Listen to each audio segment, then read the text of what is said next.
The desert was quiet. Too quiet for a place where a ship had crashed just 2 days ago. Jace walked slowly across the sand, his boots sinking into the dust with each heavy step. He carried a metal detector in one hand and a blaster in the other. The sun above was red, hot, and cruel, just like the world he was stuck on. He had no friends, no team, no one waiting for him. Only the silence and the hope that maybe, just maybe, this broken alien ship would have something he could use or sell. The ship had crashed hard, tearing a long trail in the sand before stopping. Near a canyon wall, black smoke had poured out the first day. But now it was silent. Dead Jace approached slowly, scanning the wreckage. The hull was covered in strange symbols and burns. The metal twisted like melted paper. He climbed into a hole in the side, stepping over wires and broken panels.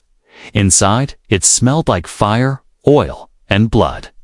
He didn't expect to find anyone alive. No one ever survived these kinds of crashes. Not on this planet. But then he heard something. A soft sound, almost like breathing. He froze, listening harder. Yes. It was breathing and not far. Jace moved slowly past a smashed console. And then he saw her. An alien girl, lying on the floor, half covered in metal debris. Her skin was a pale purple, her hair silver and tangled. Her eyes were wide open, glowing softly, filled with fear and pain. And most shocking of all, she had no legs.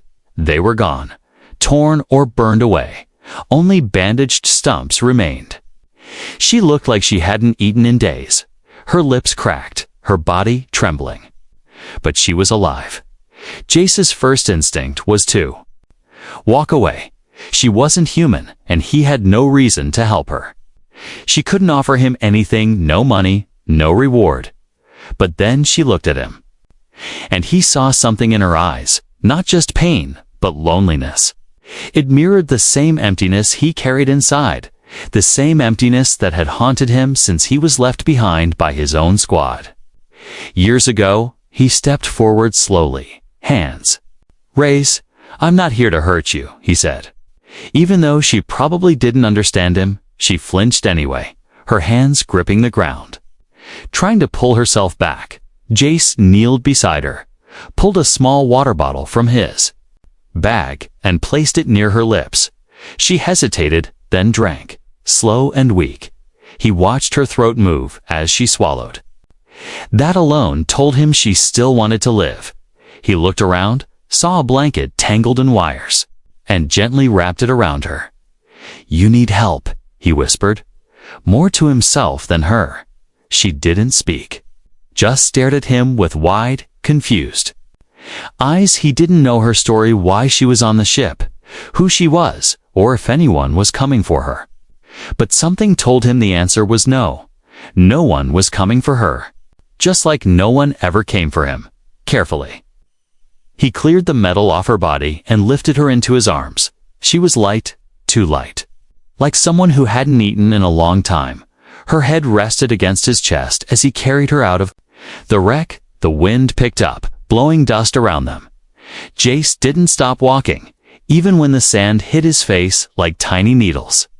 His shelter was far half a day's walk, but he didn't care. He wasn't going to leave her there to die.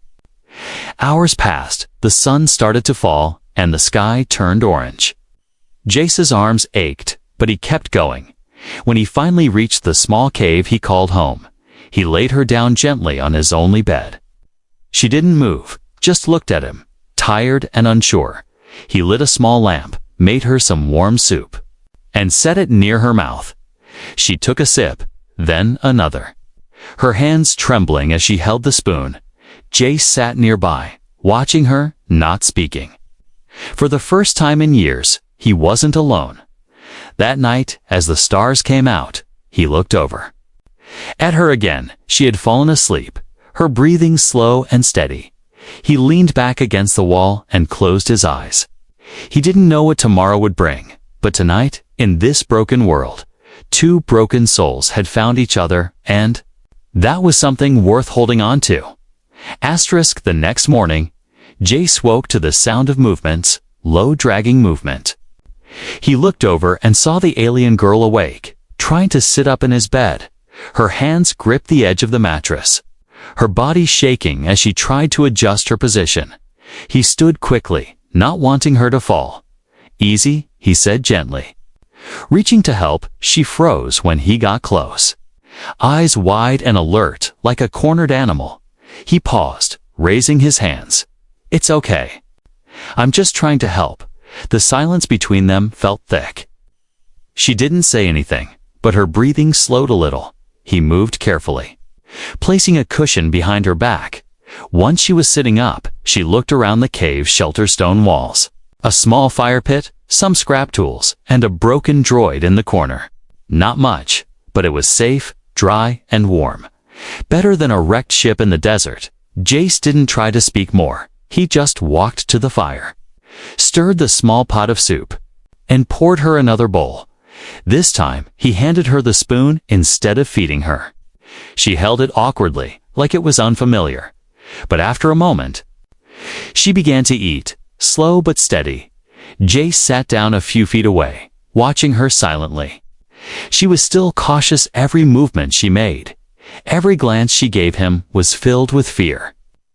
He understood it. He'd seen it in himself once too. That afternoon, he worked on an old translator chip from the broken droid. It was alien tech, something from her side of the galaxy, but he'd seen similar things during the war. He soldered parts, rewired circuits, and tested it over and over, while she watched from the bed. When it sparked to life with a soft hum, he smiled. He walked over, held it up, and showed her how to clip it near her ear. She hesitated, then nodded slowly. Letting him attach it, Jace activated his own wrist cum, sinking it to the chip. He spoke softly, "Can you understand me now?" The girl's lips moved, unsure. Then she whispered, "Understand." Yes. Her voice was soft, broken, almost mechanical through the translator, but it worked. Jace leaned back, surprised. "That's good." She looked down at her hands, then at him. "Why? Help me." He didn't know how to answer right away, because, he finally said, "I know what it's like to be left behind." She was quiet for a long moment, then said, "I don't trust you." Jace nodded. "You don't have to." He stood, walked back to the workbench, and picked up a few scrap parts. "I don't need your trust," he added. "I just want you to live." She stared at him as if trying to figure out if he was lying, but all she saw was a tired human with dirty clothes, messy hair, and sad eyes. No tricks, no weapons pointed, no chains. Just a man who seemed even lonelier than she felt that evening. Jace brought out something else, an old metal board with wheels. "I built this last year, when I broke my leg," he said, rolling it near her. "I thought maybe you could use it to move around." She looked at it with caution, then curiosity. With effort, he helped lift her gently onto the board.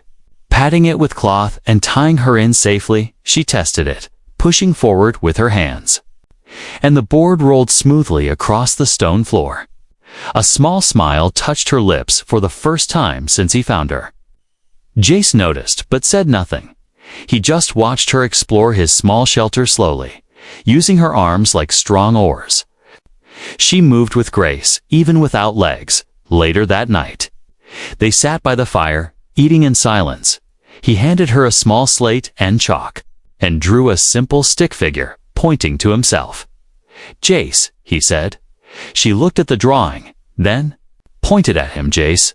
Then, slowly, she took the chalk and drew a strange symbol. He tilted his head, confused. She spoke. "Lyra?" Jace repeated it. "Lyra." She nodded, just once, and in that moment, something shifted. Not trust, not yet, but understanding. Two names. Spoken. Two lives beginning to connect. But just as the warmth of the moment settled in, a sharp beeping came from outside. Jace jumped to his feet, grabbing his blaster and motioning for Lyra to stay low. He moved to the entrance of the cave, pressing himself against the stone, listening. The sound came again, a tracking drone. Hovering in the distance, scanning the area, he cursed under his breath.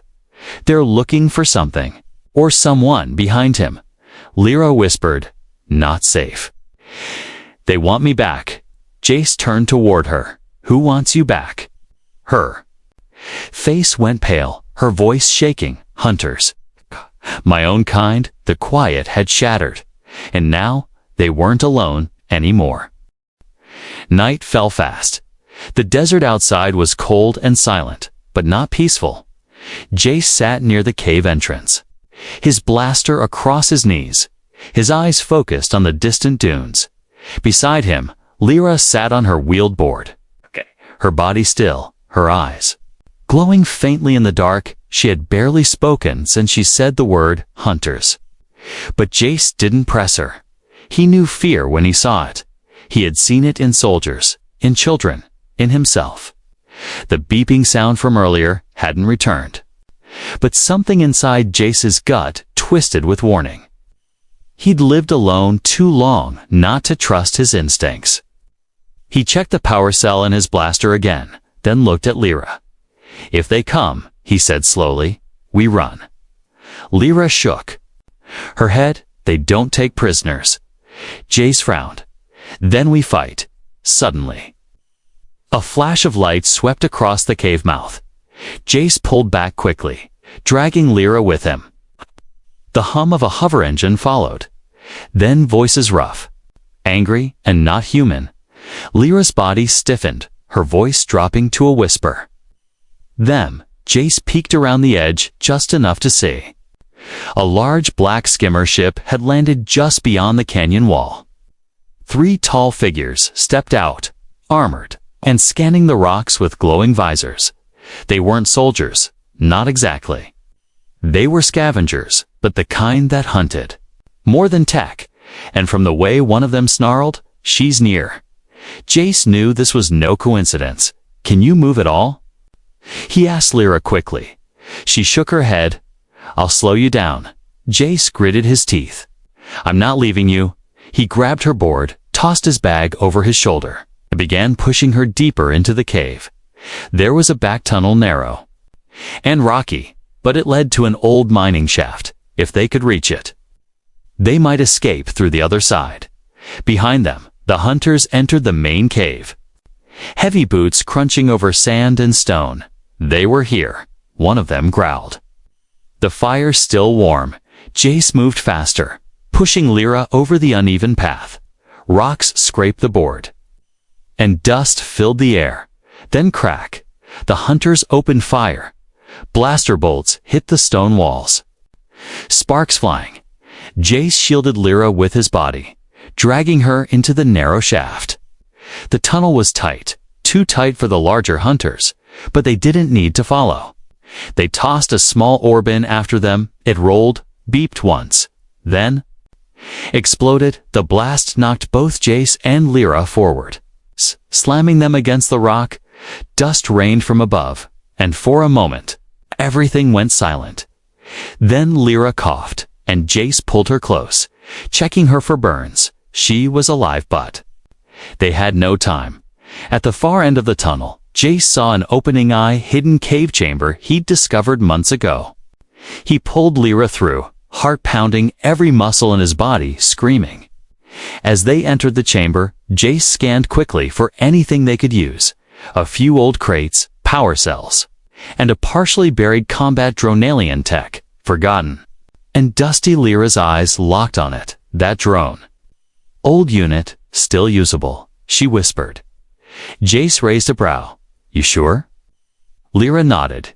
Needs power. I can guide it. Jace didn't hesitate. He pulled open the panel on the drone's chest, shoved in a fresh power cell, and stepped back. The machine twitched, lights flickering across its frame. Lyra, though weak, rolled herself closer and tapped into its control port. Her hands moved fast, typing strange alien code into the wrist console Jace had repaired earlier. The drone suddenly rose, its metal arms lifting like a sleeping giant awakening. "Target enemy," Lyra said firmly. "Protect human." The drone stomped toward the tunnel they had come from. As the hunters entered the chamber, it opened fire, blasting beams of searing blue light that forced them back. Jace grabbed a second blaster from his pack. Tossing it to Lyra, "Can you shoot?" She caught it, her grip shaky but steady enough. "Just don't miss," she muttered. Together, human and alien fired back at the invaders. Using crates for cover, the drone took the worst of the hits, shielding them with its thick armor. Then, Lyra shouted something in her language and the drone charged forward in a final blast. The explosion shook the entire cave, knocking the remaining hunters off their feet.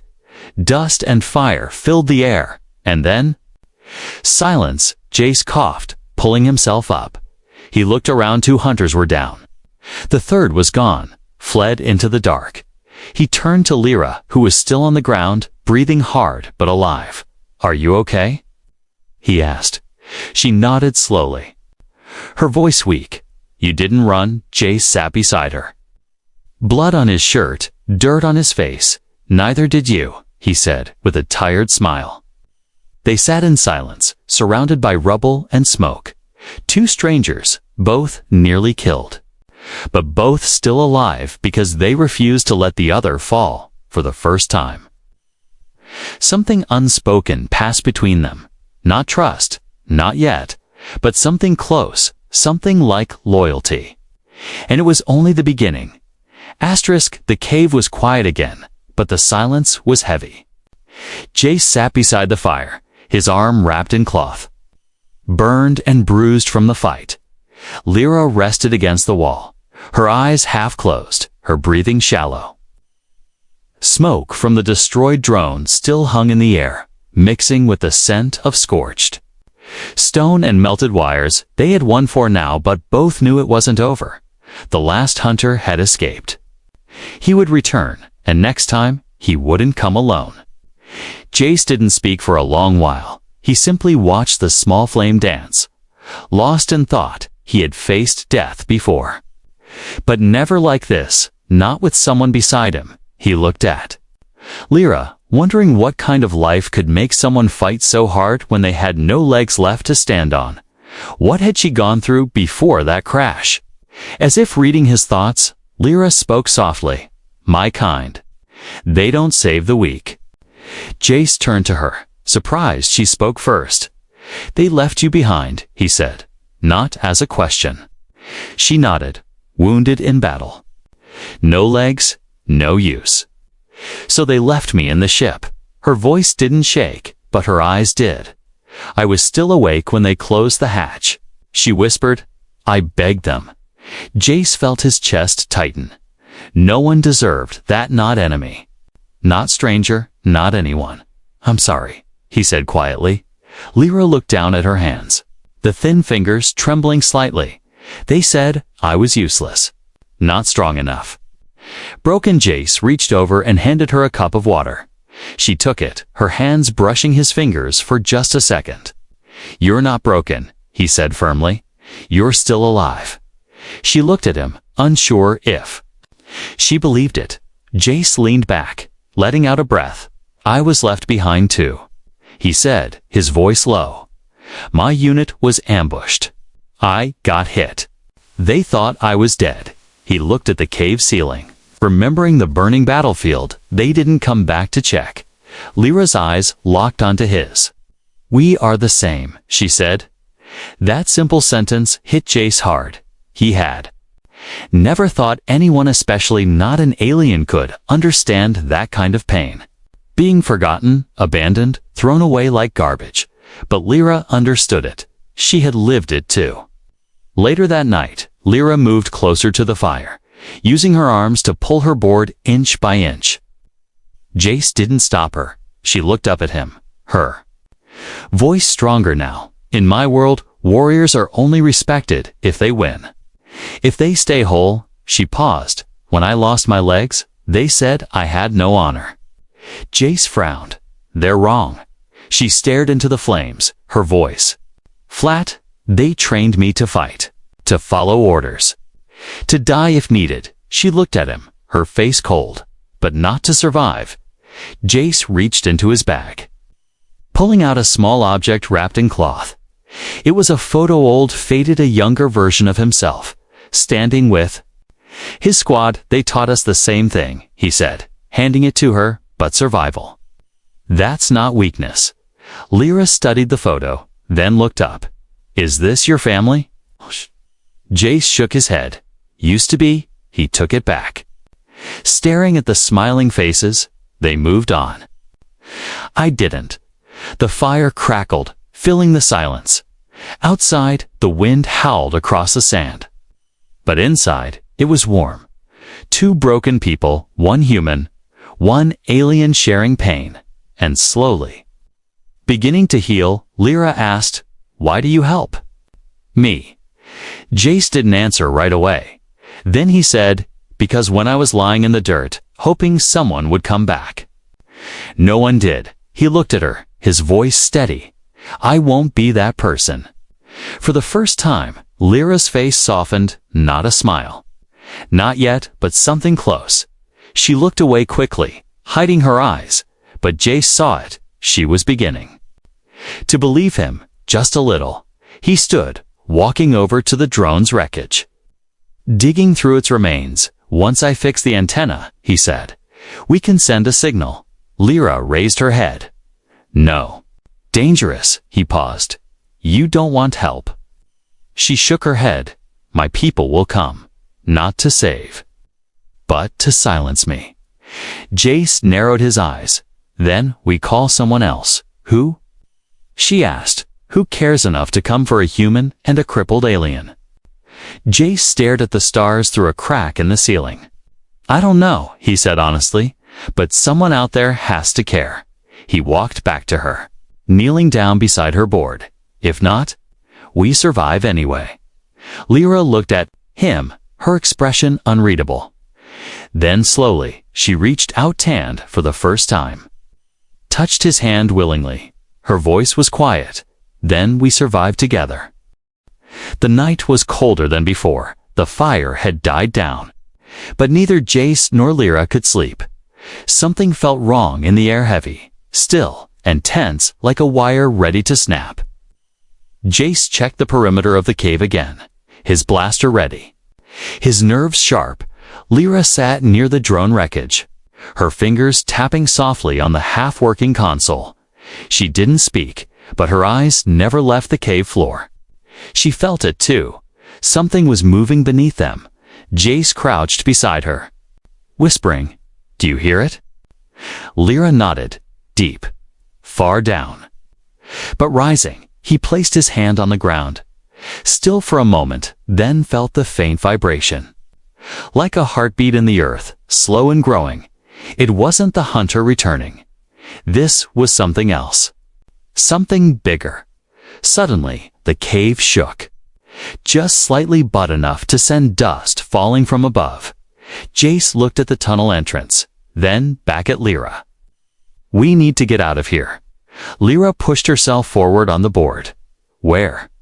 "Back tunnel," he said. "Maybe we can." A sound broke the air, deep and rumbling. It was not a voice, not a machine.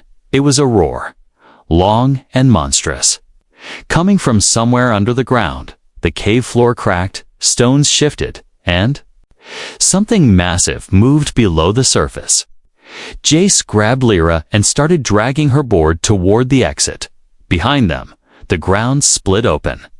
From the crack came a creature part worm, part lizard, with skin like armored stone and eyes that glowed red. It burst into the chamber with a force that sent rocks flying. Jace covered Lyra as dust and debris rained down. The beast roared again, then slammed its body against the cave wall. It had no legs, but it moved fast, slithering like a giant serpent.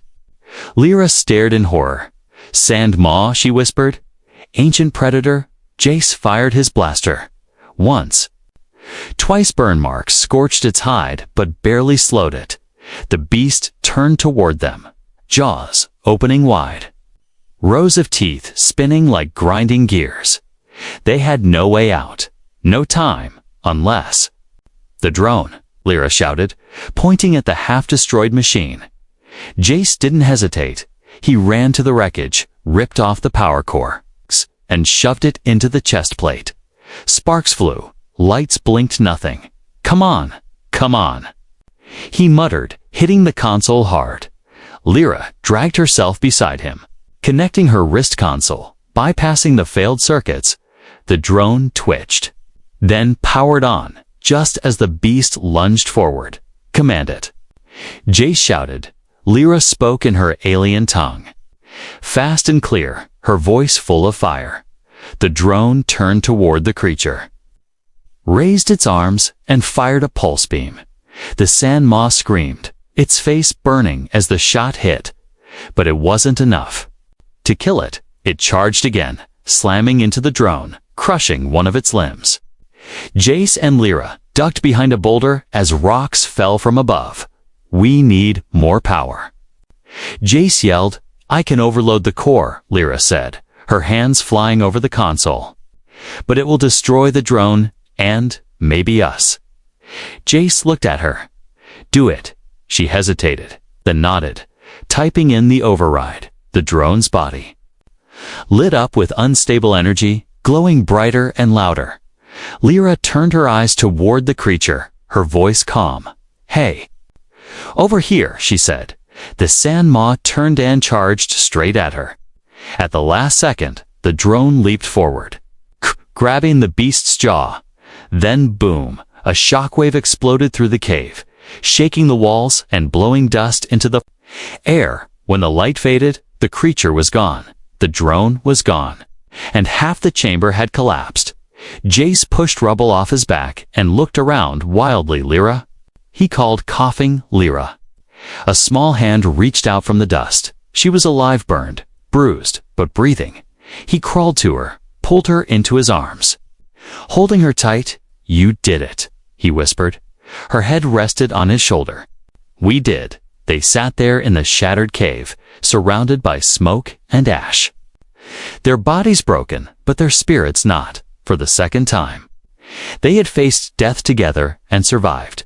And that meant something more than just luck. It meant they were no longer just two strangers. They were a team, maybe even something. Closer, the morning light was pale and dusty as it crept into the shattered cave. Jace sat near the collapsed tunnel, wrapping a new bandage around his arm. His face was tired, but calm. Lyra lay nearby, propped up with a cushion, her eyes half closed, but watching him carefully. Her body ached, her skin was bruised, and she had a burn across her shoulder. But she was alive. They both were. Again, the beast was gone. The drone was destroyed, and the cave was falling apart. They couldn't stay here much longer. Jace stood, brushing dirt off his clothes, and walked to the far corner where old supplies were kept. He opened a crate, pulled out a small solar charger and a broken antenna. "We need to send a signal," he said aloud, mostly to himself. Lyra blinked. "Slowly. Who will hear it?" Jace looked over. "I don't know." He sat down with the parts and began fixing them with steady hands.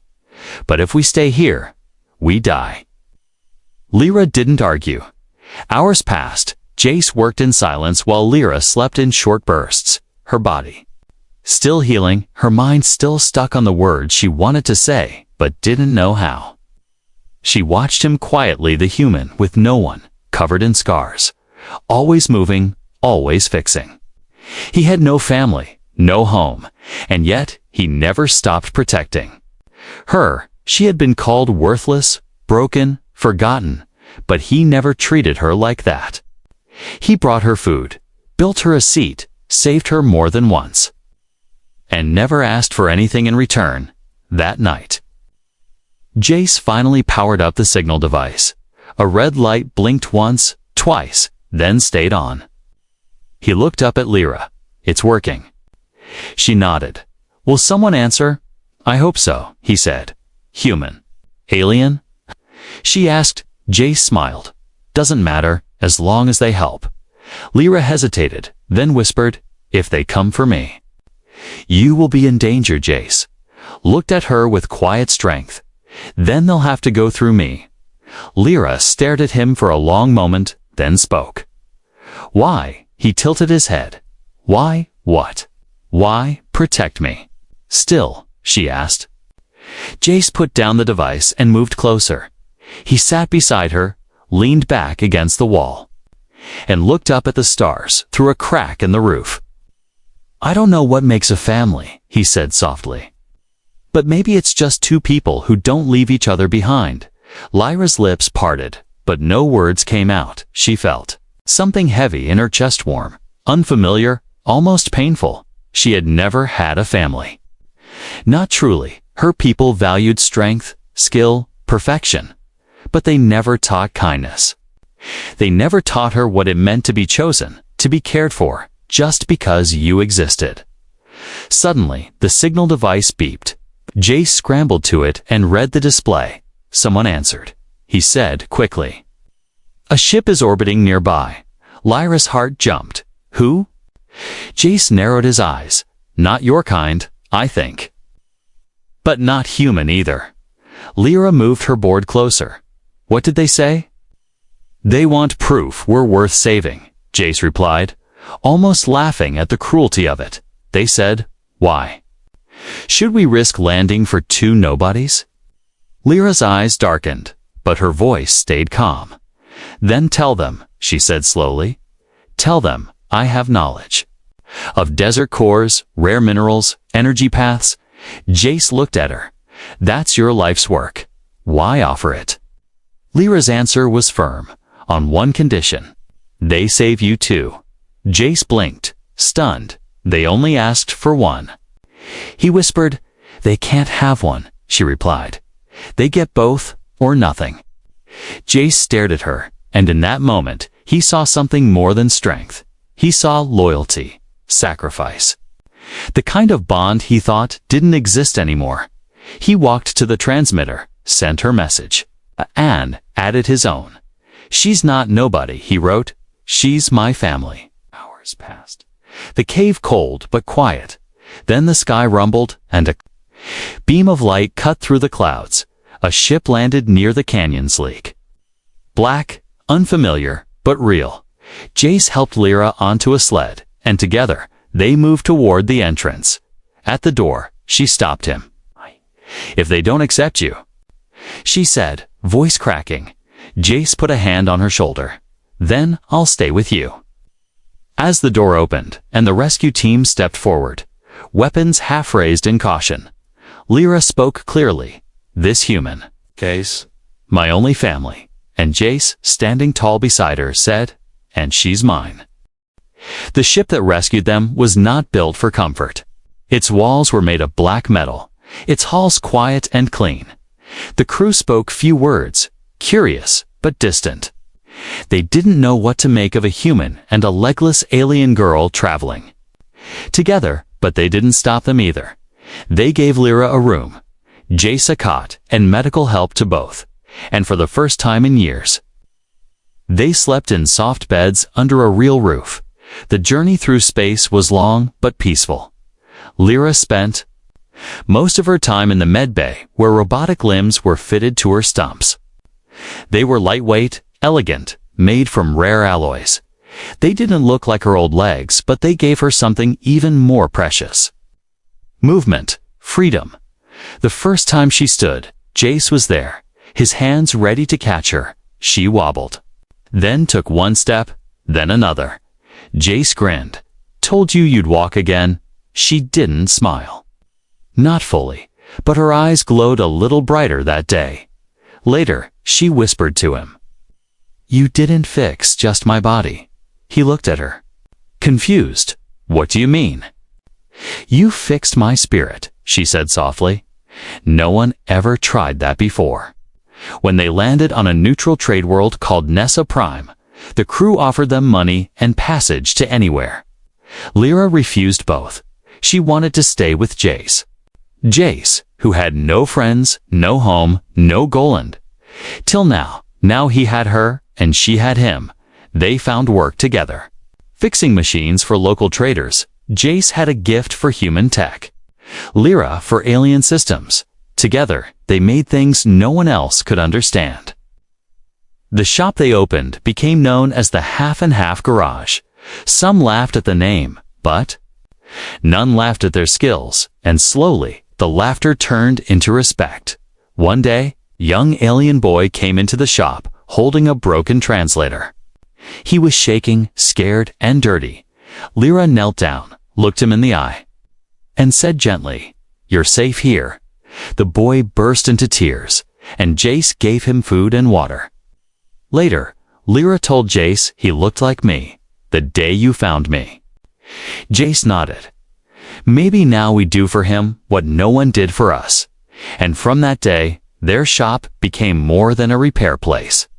It became a home for the unwanted, the broken, the left behind. Lyra's new legs grew stronger each day. She trained. In the mornings, practiced walking, then running. Jace watched her from the balcony, proud and amazed. She was once a discarded soldier with nothing left. Now she was faster, stronger, freer than ever before. But she never left Jace behind, not even once.